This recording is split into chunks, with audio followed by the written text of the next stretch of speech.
چاند رات شریعت اسلامیہ میں لیلۃ الجائزہ کہلاتی ہے، اور اللہ تعالیٰ جل شانہ بندوں کو اس رات نوازتا ہے کہ پورا مہینہ تم نے روزے رکھے اور اب میں تمہیں اس کا صلہ عطا کروں گا۔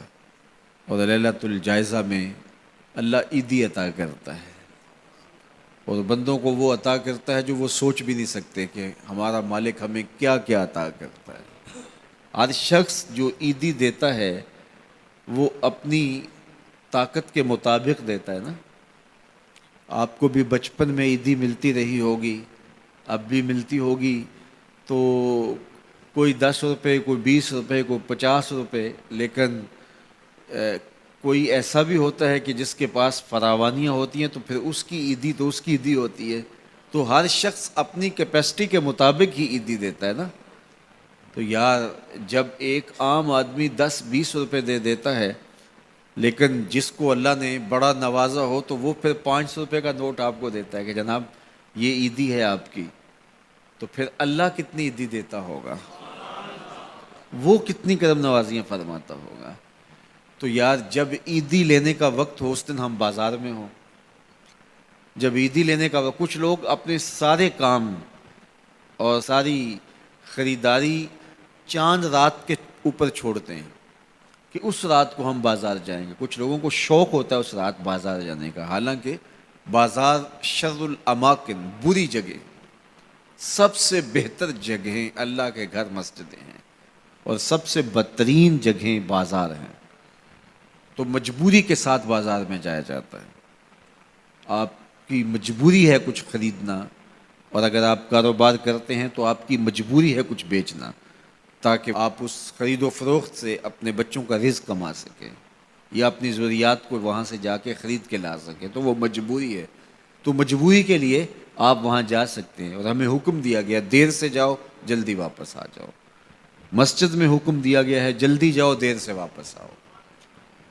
اور ہمیں پتہ ہے کہ چاند رات کو رش کتنا ہوتا ہے، اور ہم اسی وقت کے لیے سارے کام چھوڑے ہوں جب کہ کندھے سے کندھا چھو رہا ہوتا ہے، اور مرد و زن کا اختلاط بھی وہاں ہوتا ہے، تو پھر اپنے آپ کو بچانا اور اپنے آپ کو محفوظ رکھنا اور اپنی نظر کی عفت اور پاکیزگی کا خیال رکھنا کتنا مشکل ہو جائے گا۔ اپنے آپ کو آزمائش میں ہی کیوں ڈالا جائے کہ جس میں ہم پورے نہ اتر سکیں۔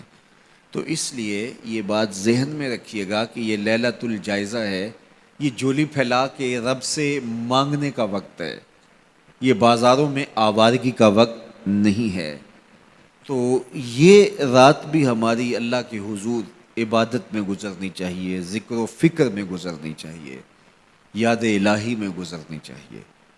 تو لیلۃ الجائزہ کو کبھی ضائع نہ کیجیے، اور اس رات کو برباد نہ کیجیے۔ سارے مہینے کی محنت آپ نے جو کی، اب اس کا صلہ لینے کا وقت ہے، اب عیدی لینے کا وقت ہے۔ تو عیدی لیجئے اپنے رب سے، جھولیاں پھیلا پھیلا کے لیجئے، اس سے خیرات مانگیے، اس کی کرم نوازیاں اور اس کی رحمتیں تمہارے اوپر برسیں گی، تو ان کو اپنے دامن میں سمو لیجئے۔ تو اپنی ضروریات کے لیے اور وقت نکالیے، اور عید کا دن بھی اللہ نے ہمیں 5 نمازوں کے علاوہ ایک اضافی نماز عید کی ہمارے اوپر واجب کی ہے۔ عید کے دن تو لوگ فرض نمازیں چھوڑ دیتے ہیں، جبکہ عید کے دن فرض نمازوں کے علاوہ ایک اضافی نماز رکھی گئی ہے۔ تو یہ ہمارا امتحان تھا، ہمارے 1 مہینے کی جو ٹریننگ ہوئی تھی، اس کے بعد آج ظہر کے وقت، آج عید کے دن فجر کے وقت، آج عصر اور مغرب کے وقت دیکھنا تھا کہ اس کا اثر ہماری روح میں کتنا اترا ہے۔ اور میں کہتا ہوں کہ جب مسلمان سارا مہینہ روزے رکھیں، تراویح بھی پڑھیں اور نمازیں بھی ادا کریں، اور عید کے دن فجر کے وقت مسجد میں نمازی نہ ملے، ظہر کے وقت آدھی صف ہو، تو شیطان تو بڑا خوش ہوتا ہوگا، وہ تو بڑا راضی ہوتا ہوگا کہ یہ پڑھتے تھے نمازیں اور تراویح اور کیا کیا کرتے تھے، پتہ چلا نا کہ ان کے اندر کچھ بھی نہیں اترا، اور یہ جہاں کھڑے تھے اس سے بھی نیچے لڑک کے آ گئے۔